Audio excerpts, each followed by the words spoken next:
राष्ट्रपति ज़ेलेंस्की ने साफ कहा था कि रूस के राष्ट्रपति पुतिन मरने वाले हैं, जिसके बाद रूस बिना शर्त युद्ध विराम के लिए मजबूर हो जाएगा।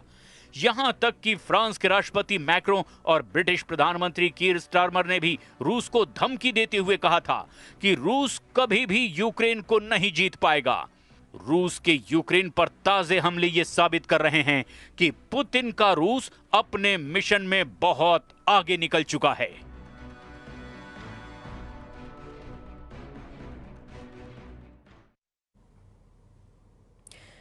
डोनाल्ड ट्रंप ने हमास को 72 घंटे दिए हैं। इन 72 घंटों के अंदर हमास को इजराइल के सभी बंधक वापस लौटाने हैं, लेकिन नेतन्याहू और हमास के बीच युद्ध विराम किसी भी वक्त टूटने का खतरा है।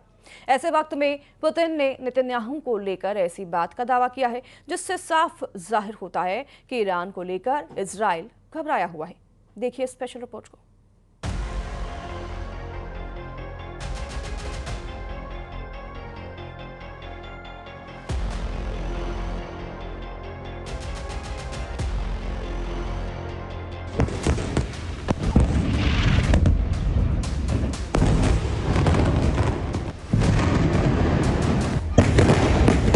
इजराइल बोरिया बिस्तर समेट रहा है। गाजा में ट्रंप का पीस प्लान नेतन्याहू की बमबारी पर भारी पड़ा है, लेकिन नेतन्याहू की जो युद्ध वाली नाक ऊंची थी, उसकी शक्ल सूरत 24 घंटे में पूरी तरह बदल चुकी है। नेतन्याहू बैकफुट पर हैं। नेतन्याहू ना सिर्फ गाजा में पीछे हटे हैं, नेतन्याहू ने ना सिर्फ लेबनान की जमीन से अपनी फौज वापस बुलाई, नेतन्याहू ना सिर्फ यमन पर एक्शन लेने से घबरा रहे हैं, नेतन्याहू कतर से भी दोहा पर गिराए गए बंकर बस्टर बमों के लिए माफी मांग चुके हैं। लेकिन नेतन्याहू बैकफुट पर हैं और इसे लेकर सबसे बड़ी खबर व्लादिमीर पुतिन ने दी है।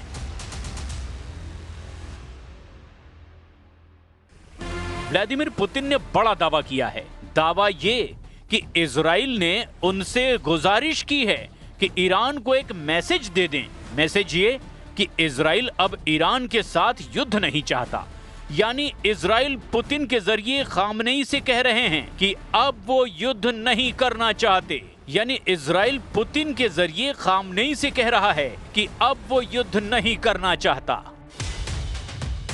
पुतिन का ये दावा नेतन्याहू को लेकर बहुत बड़ा सिग्नल दे रहा है। 13 जून को ईरान और इजराइल का जो युद्ध शुरू हुआ था, जब ईरान की मिलिट्री लीडरशिप को एक झटके में इजराइल ने खत्म कर दिया था, और उसके बाद ईरान के मिसाइलों ने वही हाल तेल अवीव और हाइफा जैसे इजरायली शहरों का किया। अब नेतन्याहू उस ईरान का सामना नहीं करना चाहते। व्लादिमीर पुतिन ने यह दावा ताजिकिस्तान में किया है। राजधानी दुशांबे में सेंट्रल एशिया रशिया के बीच शिखर वार्ता के दौरान पुतिन ने ईरान को लेकर इजराइल का रुख बताकर सबको चौंका दिया। ईरान को लेकर नेतन्याहू का नया खौफ वर्ल्ड मीडिया में सुर्खियां बन रहा है। पुतिन के हवाले से यही खबर छप रही है कि नेतन्याहू अब ईरान से युद्ध नहीं चाहते। ईरान को लेकर नेतन्याहू की मजबूरी क्या है? ईरान को लेकर नेतन्याहू क्यों इतने बेबस नजर आ रहे हैं? इस वक्त नेतन्याहू की स्थिति गाजा से लेकर तेहरान तक क्यों कमजोर नजर आ रही है? इसे समझने के लिए पुतिन और नेतन्याहू के बीच 7 अक्टूबर को ही फोन कॉल की कुछ डिटेल समझ लीजिए। इस फोन कॉल को लेकर रिपोर्ट है कि नेतन्याहू ने पुतिन से कहा कि आप ईरान को फाइटर जेट और बाकी हथियार ना सप्लाई कीजिए, और ईरान और रूस के बीच इस वक्त सुखोई 35 की डील को लेकर बात चल रही है। रिपोर्ट है कि नेतन्याहू ने इशारा किया कि अगर आप ईरान को हथियार सप्लाई करेंगे तो इजराइल यूक्रेन को हथियार पहुंचाएगा। इस फोन कॉल की सबसे अहम बात यह है कि नेतन्याहू इस वक्त कमजोर नहीं दिखना चाहते। वो बताना चाहते हैं कि गाजा से लेकर ईरान तक युद्ध को लेकर जो कुछ हो रहा है वो उनकी शर्तों के हिसाब से हुआ है। हमास को लेकर नेतन्याहू ने ऐसी बात कह दी है जिससे उनके हमास के खिलाफ स्ट्राइक रेट पर सवाल उठना लाजमी है।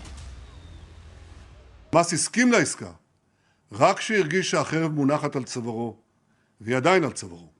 החמאס הסכים לעסקה רק לאחר שתוכנית טראמפ שעליה הסכמתי עם הנשיא בוושינגטון, בודדה אותו בינלאומית באופן חסר תקדים. בשלב הנוכחי של התוכנית, אנחנו ממוקדים בשחרור חטופינו. 735 दिन के युद्ध में इजराइल ने गाजा पर 1,10,000 टन बम बरसाए। इस बमबारी में 67,000 लोग मारे गए, जिनमें 20,000 से ज्यादा बच्चे थे। इस बमबारी में 2,500 परिवार पूरी तरह से खत्म हो गए। इजराइल की बमबारी में 1,70,000 लोग घायल भी हुए। अब हमास को लेकर इजराइल के एक्शन में ये बात साफ है कि गाजा में हमास की लीडरशिप पूरी तरह खत्म हो गई। लेकिन इजराइल हमास के लड़ाकों को फिर भी खत्म नहीं कर पाया, क्योंकि गाजा में हमास के लड़ाके हमेशा इजराइल पर हमले के लिए तैयार बैठे नजर आते हैं।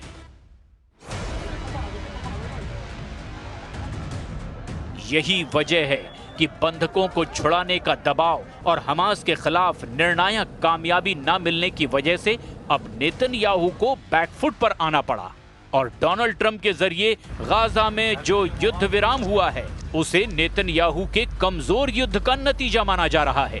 तस्वीरें अब सामने हैं। इजराइल की सेना गाजा में अपना बोरिया बिस्तर समेट रही है। गाजा में डोनाल्ड ट्रंप का शांति मिशन नेतन्याहू की बमबारी के सामने भारी पड़ा है और नतीजतन नेतन्याहू की युद्ध ना खत्म करने वाली जिद कमजोर पड़ी है। साफ है कि नेतन्याहू बैकफुट पर हैं। वो गाजा से पीछे हटने को मजबूर हुए हैं। दक्षिण लेबनान से उनको सेना वापस बुलानी पड़ी है। वहां भी इजराइल का युद्ध सिर्फ हवाई हमलों तक ही सीमित रहा है। जब नेतन्याहू ने कतर में हमास की लीडरशिप को टारगेट किया, तब ट्रंप के दबाव की वजह से नेतन्याहू को कतर की अमीर से माफी भी मांगनी पड़ी। और यमन के खिलाफ तो नेतन्याहू कभी मजबूत नजर आए ही नहीं, क्योंकि यमन पर बमबारी के बावजूद हूथी ने इजराइल को टारगेट बनाना नहीं छोड़ा।